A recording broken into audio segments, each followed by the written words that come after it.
Hi, I'm Christina Morton, founder of The Organizing Company, and you are at home with an organizer. Today I'm going to show you my pantry and teach you some principles that you can apply to yours. Keep in mind that the pantry of a single person is going to look very different than the pantry of a family of 5, and there's no one size fits all for organizing. So take the tips and the principles I teach you and apply them to your own lifestyle. It's January and everyone's making their New Year's resolutions, and one that always seems to be at the top of the list is losing weight or getting in shape or eating healthier. And maybe you've got your cute new workout clothes and you're signed up for spin class, but how you have your pantry organized can either make or break your resolutions. So I'm going to teach you some things today that will help you achieve those resolutions and just achieve a healthier lifestyle instead of sabotaging yourself with your pantry. I always tell my clients there's no judgment, and I trust that you'll extend the same grace to me and not judge me for what I eat or don't eat, because although I live in Boulder, I haven't fully assimilated yet. So let's take a look. Ta-da! Here it is. Nothing earth-shattering, pretty basic, but I'm going to point out a few things for you. You'll notice that my shelves are really shallow, which I'm actually very grateful for. One of my biggest pet peeves on the job is super deep pantries. There are some that are as deep as my arm, and my face will hit the cabinet before my hand even reaches the back of it. Whose idea was that? What is that useful for? Nothing. Drives me absolutely crazy. So, if you're building or remodeling, tell your contractor you will not have a pantry that deep, say 18 inches max. And make sure you can see it. What I find is that pantries that are that deep, everything gets wasted at the back of it. It's out of sight, out of mind, the food goes bad. Why? If you're stuck with one of those pantries, there are a few things you can do to make it a little better. You can get pull-out shelves, but what I find with that is my clients who have those, they still only pick at the front and stuff at the back still gets wasted.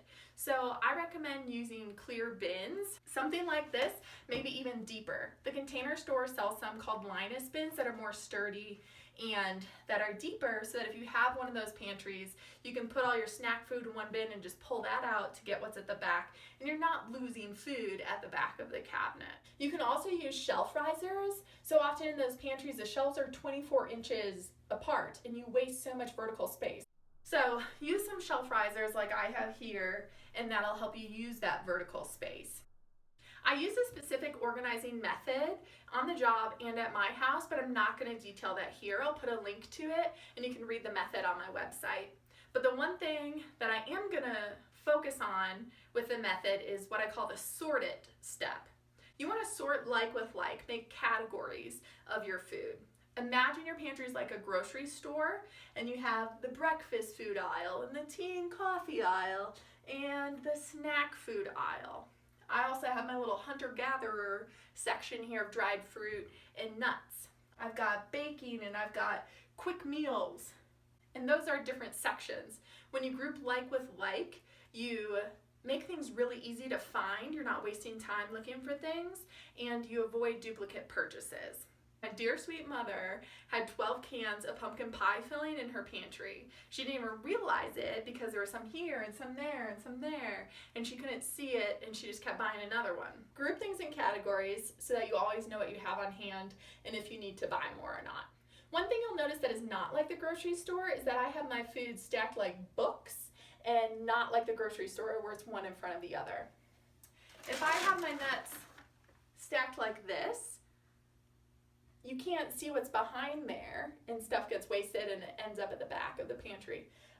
So you want it stacked like books, and even this I have them kind of slanted so you can see, but having it like that so you can still see what you have, and things are really easy to grab and go to. Even if your pantry isn't as shallow as mine, try to stack things like books or have them in bins where stuff is sticking out the top and not piled on top of each other. You can see I have a granola bin and it's got my bars and different things, but they're sticking up so that I can see them and say, oh, I want a kind bar.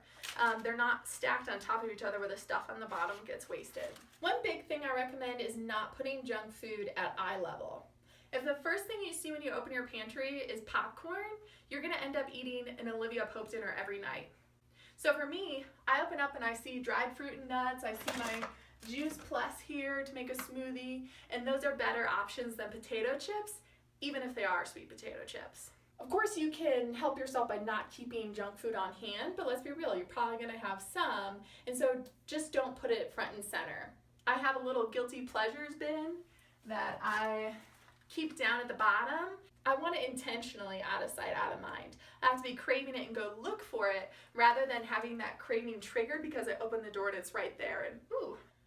Also, things that you don't use as often can go down lower. I have condiments I don't use very often and baking stuff down low. You might decide that you want your quick meal section to be up higher and be the first thing at eye level if you're not a big snacker, or if you find that you end up eating snack food instead of cooking a real dinner.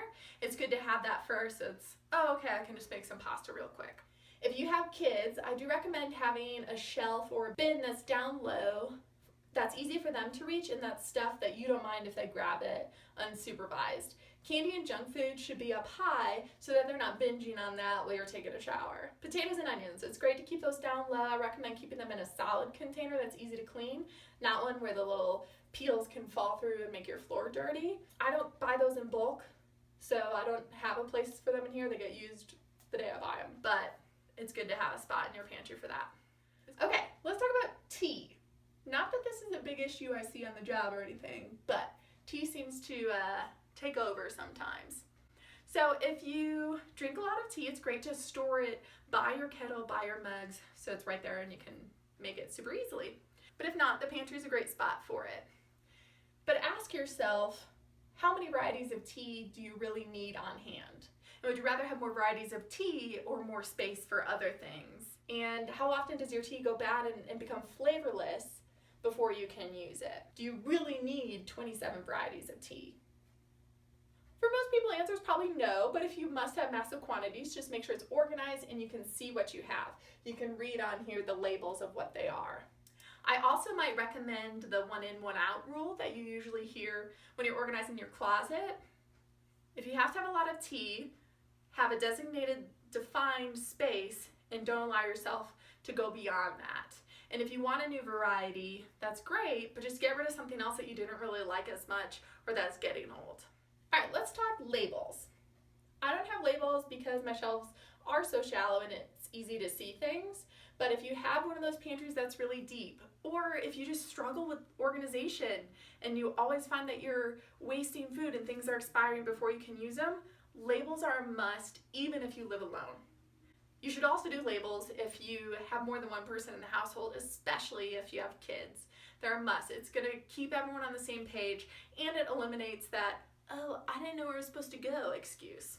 Now, I know that when some of you see labels, you think, don't tell me what to do. And that's fair. But think of them as a gentle reminder that's helping you achieve your goals, keeping you on track, reminding you to put things back where they go, and it's helping you have the organized pantry that you want and achieve your health goals. So, they're there to help you. They're not there to burden you. Think about it. I do recommend keeping your labels pretty generic and have breakfast foods, snacks, baking, and I would do something like fruit and nuts instead of having pistachios, cashews, cranberries, because then as you rotate in different types, the label still applies. So keep them generic and they'll be wonderful, but it'll still keep all your like with like. All right, one other pet peeve about pantries, buying in bulk or having back stock. There are very few situations I see where it makes sense to buy in bulk, especially since there are so many cheap or free options to buy your groceries online and pick them up curbside. You don't even have to fuss with the lines anymore if you've got kids. If you find yourself saying, oh, it's so crowded and I can't find anything and I can't see anything, and if you find yourself wasting food because it's expiring, if you're buying in bulk, that's probably part of the problem.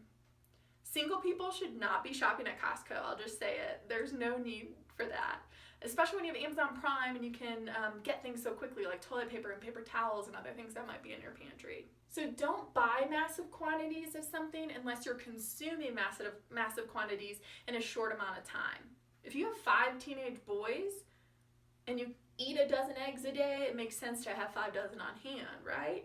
But for a family of 2, you don't need massive quantities of something. You can have about a week's worth, and you're going to the grocery to get your fresh food anyway, so just pick up some other things while you're there or take advantage of the online shopping option. The only thing you'll notice that I have backstock of is my Juice Plus. Much to my chagrin, they send me 4 months at a time. Drives me crazy, but I have to deal with it. So I keep it down low, out of the prime real estate, but where it's still visible so I don't forget I have it and order more. If you have to get something in bulk like that, allow yourself 1 or 2 items, but not everything. Okay, maintenance. I do recommend spending about 10 minutes every 3 months to go through your pantry and take out things that are expired or things that you didn't really like and won't end up eating, and just tidying it up a little bit. All right, so that's it. Now you can tackle your pantry, and hopefully it'll help you achieve your health goals for 2017. Thank you so much for watching. I hope your life's better when it's put together.